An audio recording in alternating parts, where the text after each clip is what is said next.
right, ladies and gentlemen, welcome back to the Nerd Herders Trailer Park, where us, the Nerd Herders, talk about trailers. We're kind of doing away with the old image of the trailer park behind us, but we got a very big movie we're going to talk about today. Trailer just came out, Fantastic Beasts and the Crimes of Grindelwald. So this was the final trailer. Does that make it was it the third trailer? It's either the third or the fourth. Yeah, I want to we say had it's a the few third. different types of trailers, but we're going to focus on this one specifically. Because there's a lot that happens in it. We had some character reveals. The biggest thing, everyone's freaking out about it. I was very excited. Nagini, who is just a snake. She's a Horcrux. She's not so much a character in the Harry Potter books. We were first introduced to her in the Order of the Phoenix. We see that she's a part of this wizarding circus that Credence is a part of. He's an Obscurus, so I don't really know how that would be an attraction for people to come see. Also, if you look at the IMDb for the movie, there's a lot of people credited as Muggles. So it's there's going to be a definite presence of non-magic folk. I'm curious if it's going to be a regular circus, but there's magic happening, and they're just telling the Muggles, oh, it's all tricks and illusions, or what the deal is. I don't know. But Nagini is it's a new creature J.K. Rowling created specifically for these movies called a Maledictus, which she described as being very similar to a werewolf. Because they transform into an animal, and it's supposedly whatever their animagus would be, but they can't control the transformations, and it's like a curse. So at some point, they will be stuck in their animal form. Whereas a werewolf goes through their whole life shifting between man-wolf, full moon kind of deal. We get that shot of Credence whispering her name, and she shifts into that snake. The snake, yeah. Which we know later on she will remain the snake, and she'll be Voldemort's Horcrux. Yeah, that's an interesting connection. And he somehow feeds from her. Yeah, I don't know. Rowling never clarified what exactly that is. I've seen some very disturbing concept art that they kind of covered up from when Goblet of Fire first came out, the movie. But man, what did you think of the trailer? I'm excited. Right off the bat, it's definitely darker than the first one. And a whole different focus. It's much more widespread. Yeah, it's not the whole New York. It's not the closed incident. Yeah, this is area. The entire wizarding world and the Muggle world. Yeah, but Newt is still being thrown into the middle of it. We got a little more of a peek at his brother, Theseus Scamander, who was mentioned as being a war hero in the first movie. Right. And it's a wonderful shot at the very end of the trailer where Tina's this is your brother, and she flicks her wand, and he just snaps into a chair, and he gets tied up, and Newt's I think this is the best day of my life. Wonderful shot. I'm so excited. What do you think their relationship's going to play out based on what we saw in the trailer? I don't know. I think it's one of those things where Newt probably always grew up under his brother's shadow. Being in his whether he's a more established wizard or not, he's a war hero, whatever that means in the wizarding world. Yeah. Of course, this takes place after World War One. Right. And it had effects on both the Muggle and the wizarding world. I just wonder how much the wizards fought in World War One, because it's I could see a lot of them just being it's a Muggles war. Yeah, agreed. Yeah, it's the 20s. So not our problem. We saw in the first one there's this almost racist idealism behind magic folk and non-magic folk can't be married, and it's they don't even. Where talk is to that each line other. drawn? Because there obviously is a separation of wizarding and non-magical communities, and that was primarily in America. So who knows? Well, that's true. The whole thing with England, which it looks like we're going back to England. We're going back to Hogwarts. There's shots of Hogwarts. We're going to see a little bit in England. I think a lot of the movie, it looks takes place in France. The circus is in France. Okay. So yeah, it's interesting that I think it's a means of kind of keeping the film separate from the Harry Potter movies by not staying exclusively in Wizarding Britain. In the first one we're in America, and this one we're in France. So it's they're kind of going around the globe. It's kind of a worldwide magical series. But just kind of talking specifically about setting, the first movie took place early mid 1920s, and I guess this movie's supposed to take place like a year later. Newt just published his book. Supposedly he's like on tour when Dumbledore reaches out to him.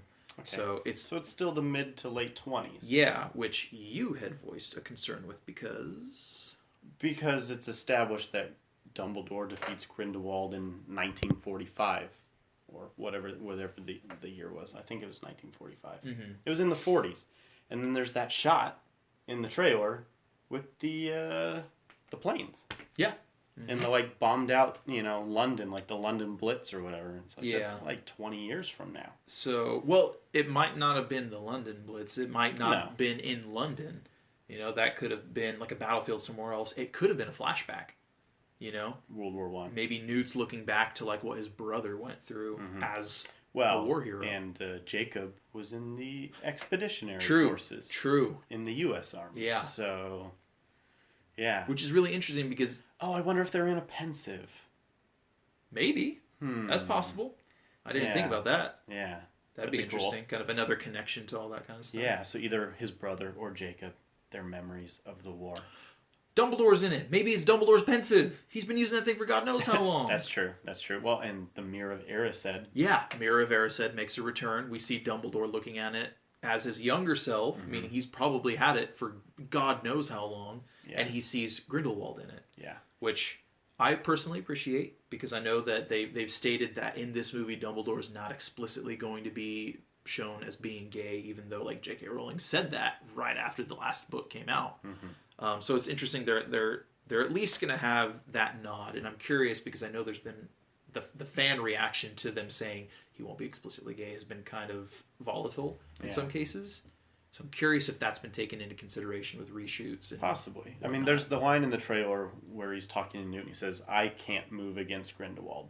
So either can't or won't. But we know he defeats him. Eventually. We know he ends up with the Elder Wand, which Grindelwald has throughout the entire trailer. Which means at some point Newt fails or refuses to help Dumbledore. Newt says in the trailer, I've never been one for taking sides. Yeah. Yeah. And so okay, well here's another question for you because we know that Leta Lestrange is an old love interest of Newt's. And from what I've read, she's marrying Theseus, or they are currently married. Either way, they're a couple. Okay. And this is a Lestrange we're talking about. Yeah. This is a very pure-blood, magical family that ends up siding with Voldemort when he rises to power. Do you think the family's going to side with Grindelwald? I think so, but I was going to ask you, do you think Theseus is going to side with Grindelwald? Is Theseus going to be an enemy, a villain? Possibly. Doesn't he work at the Ministry also? Supposedly. Yeah, so kind of an inside man thing. And then maybe Newt discovers it, and then he has to, like, I don't know, weigh his allegiances. Yeah. That'd be interesting. Well, and I mean, it's not like magical racism hasn't existed in the Ministry. When you look at, like, the relationship Lucius Malfoy had with Arthur Weasley, like, it definitely had a presence there. So I'm curious if we're going to get that kind of a similar relationship with Theseus and like Tina, she's an R in Makusa. Yeah, and so I wonder what the American presence is, because is she there on her own thing, or is she just there because of Newt?